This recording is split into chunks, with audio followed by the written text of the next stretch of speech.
Hello friend, સ્વાગત છે તમારું મારા કિચનમાં। આજે હું તમારી સાથે શેર કરીશ એકદમ બજાર જેવા ક્રીમી અને મોઢામાં મૂકતા ચોગળી જાય એવા ફક્ત દૂધમાંથી બનેલા આઈસ્ક્રીમની રેસીપી। તો ઘરમાં રહેલી વસ્તુમાંથી આ આઈસ્ક્રીમ બનાવવું ખૂબ જ સરળ છે। તો ચાલો રેસીપી શરૂ કરીએ। ઘરે બજાર જેવો કાજુ દ્રાક્ષ આઈસ્ક્રીમ બનાવવા માટે સૌથી પહેલાં મેં અહીંયા કાજુની પેસ્ટ બનાવવા માટે 1/4 કપ કાજુના ટુકડા લીધા છે। તો હવે કાજુને મિક્સર જારમાં ચાલુ બંધ કરતા જઈને ગ્રાઇન્ડ કરી લઈએ। તો હવે આપણા કાજુનો આ રીતે ભૂકો થઈ ગયો છે। હવે એમાં 1/4 કપ દૂધ એડ કરીશું અને બધી જ વસ્તુને ગ્રાઇન્ડ કરી લઈશું। તો તમે જોઈ શકો છો કે દૂધ સાથે કાજુની પેસ્ટ તૈયાર થઈ ગઈ છે। તો હવે આઈસ્ક્રીમનો બેઝ બનાવવા માટે મેં અહીંયા મીડિયમ ગેસની ફ્લેમ પર એક પેન રાખેલું છે। હવે તેમાં 500 ml દૂધ એડ કરી દઈશું। તો હવે હાઈ ગેસની ફ્લેમ પર દૂધમાં એક બોઇલ આવવા દઈશું। તો દૂધમાં એક બોઇલ આવી ગયો છે। હવે ગેસની ફ્લેમ મીડિયમ કરીને ચમચાની મદદથી આ રીતે દૂધને ચલાવતા રહીશું। તો હવે ઉકળતા દૂધમાં કાજુની પેસ્ટને એડ કરી દઈએ અને તેને સારી રીતે મિક્સ કરી લઈએ। તો કાજુની પેસ્ટને આ રીતે ઉકળતા દૂધમાં એડ કરવાથી કાજુની એકદમ સરસ ફ્લેવર આપણા આઈસ્ક્રીમમાં આવશે। તો હવે આપણું દૂધ ઘટ થતું જાય છે। હવે મેં અહીં અડધા કપ જેટલી ખાંડ લીધેલી છે અને દૂધમાં એડ કરીને મિક્સ કરી લઈશું।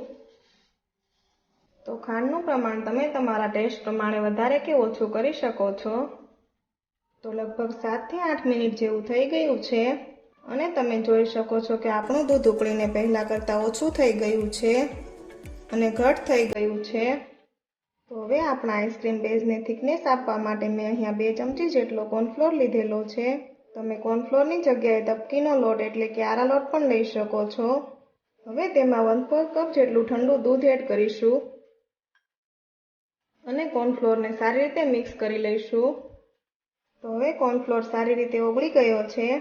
હવે તૈયાર થયેલા કોર્નફ્લોરના મિક્સરને આઈસ્ક્રીમ બેઝમાં ઉમેરી દઈએ અને તેને સારી રીતે મિક્સ કરી લઈએ। તો કોર્નફ્લોર એડ કર્યા પછી આપણે આઈસ્ક્રીમ બેઝને સતત ચલાવતા રહેવાનું છે, નહીં તો તે પેનના તળિયે ચોંટી જશે। તો તમે જોઈ શકો છો કે કોર્નફ્લોર એડ કર્યા પછી ફક્ત 2 થી 3 મિનિટમાં આપણો આઈસ્ક્રીમ બેઝ તૈયાર થઈ ગયો છે અને તમે જોઈ શકો છો કે ચમચો આ રીતે કોટ થવા લાગ્યો છે। તો હવે આ સમયે ગેસની ફ્લેમ બંધ કરી દઈશું અને આઈસ્ક્રીમ બેઝને ઠંડો થવા દઈશું। તો રૂમ ટેમ્પરેચર પર આવે ત્યાં સુધી આપણે બેઝને ઠંડુ થવા દઈશું। તો હવે આ મિક્સર ઠંડુ થઈ ગયું છે। હવે એને આ રીતે એક ડબ્બામાં કાઢી લઈશું। તો મેં અહીંયા સારી રીતે બધું મિક્સર ડબ્બામાં એડ કરી દીધું છે અને હવે આપણે ડબ્બો બંધ કરી દઈશું અને તેને રેફ્રિજરેટરમાં 7 થી 8 કલાક માટે રાખી દઈશું। તો હવે આપણે ત્યાં સુધીમાં આઈસ્ક્રીમમાં એડ કરવાના કાજુ અને દ્રાક્ષને કટ કરી લઈએ। તો તેના માટે મેં અહીંયા 1/4 કપ જેટલા કાજુના ટુકડા લીધા છે અને સાથે 1/4 કપ જેટલી સૂકી દ્રાક્ષ લીધેલી છે। તો આઈસ્ક્રીમમાં આ કાજુ દ્રાક્ષને એડ કરતા પહેલાં તેને થોડા ગરમ પાણીમાં પલાળી દઈએ। તો લગભગ 7 થી 8 મિનિટમાં જ આપણા કાજુ અને દ્રાક્ષ એકદમ સોફ્ટ થઈ ગયા છે। હવે તેમાં રહેલો પાણીનો ભાગ કાઢી તેને ઝીણા ટુકડામાં કટ કરી લઈએ। તો આઈસ્ક્રીમમાં એડ કરવાના કાજુ અને દ્રાક્ષના આ રીતે નાના નાના ટુકડા થઈ ગયા છે। તો હવે અહીંયા 7 થી 8 કલાક જેવું થઈ ગયું છે અને તમે જોઈ શકો છો કે સારી રીતે જામી ગયું છે। હવે આપણે આ મિક્સરને એક મોટા બાઉલમાં કાઢી લઈશું। તો મેં અહીંયા એક બાઉલમાં કાઢી લીધું છે। તો હવે આપણે એમાં 1 ચમચી વેનીલા એસેન્સ એડ કરીશું અને 1 કપ જે ઘરની મલાઈ હોય એ એડ કરીશું। હવે પહેલાં આ રીતે થોડું મિક્સ કરી લઈશું અને બીટરની 1 અને 2ની સ્પીડ હોય એના પર બીટ કરી લઈશું અને હવે બીટરની સ્પીડ વધારતા જઈને બીટ કરતા જઈશું। જ્યારે મિક્સર આપણે એડ કર્યું ત્યારે અડધો બાઉલ હતું, હવે મિક્સર છે એ ઉપર સુધી જશે ત્યાં સુધી આપણે એને બીટ કરીશું।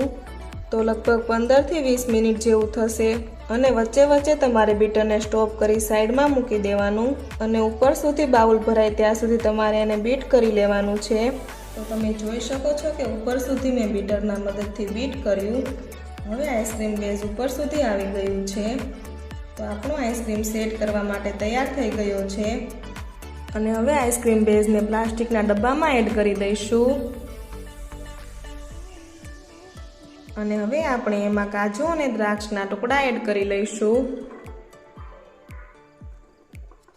અને સારી રીતે મિક્સ કરી લઈશું. અને હવે ઉપરથી કાજુના ટુકડા અને થોડી સૂકી દ્રાક્ષના ટુકડા સ્પ્રિંકલ કરી દઈશું. અને હવે આપણે ક્લીન રેપથી રેપ કરી લઈશું અને ઢાંકણ ઢાંકી દઈશું. અને હવે ડીપ ફ્રીજમાં સેટ થવા માટે 8 થી 9 કલાક માટે કે પૂરી રાત માટે રાખી દઈશું. તો હવે 7 થી 8 કલાક થઈ ગઈ છે અને હવે આઈસ્ક્રીમને જોઈ લઈશું. તો તમે જોઈ શકો છો કે આપણું આઈસ્ક્રીમ સારી રીતે સેટ થઈ ગયું છે. તો હવે તૈયાર થયેલા આઈસ્ક્રીમને સ્કૂપ વડે કાઢી સર્વ કરી લઈશું. તો એકદમ ક્રીમી અને બજાર જેવો કાજુ દ્રાક્ષ આઈસ્ક્રીમ તૈયાર થઈ ગયો છે. તો એકદમ ક્રીમી અને સોફ્ટ કાજુ દ્રાક્ષ આઈસ્ક્રીમની રેસીપી ઘરે એકવાર જરૂરથી ટ્રાય કરજો. તો તમને મારી આજની રેસીપી ગમી હોય તો કોમેન્ટ કરી જરૂરથી જણાવજો. સાથે મારા વિડીયોને લાઈક અને શેર કરજો અને મારી ચેનલને સબસ્ક્રાઇબ કરવાનું ના ભૂલશો. Thank you for watching.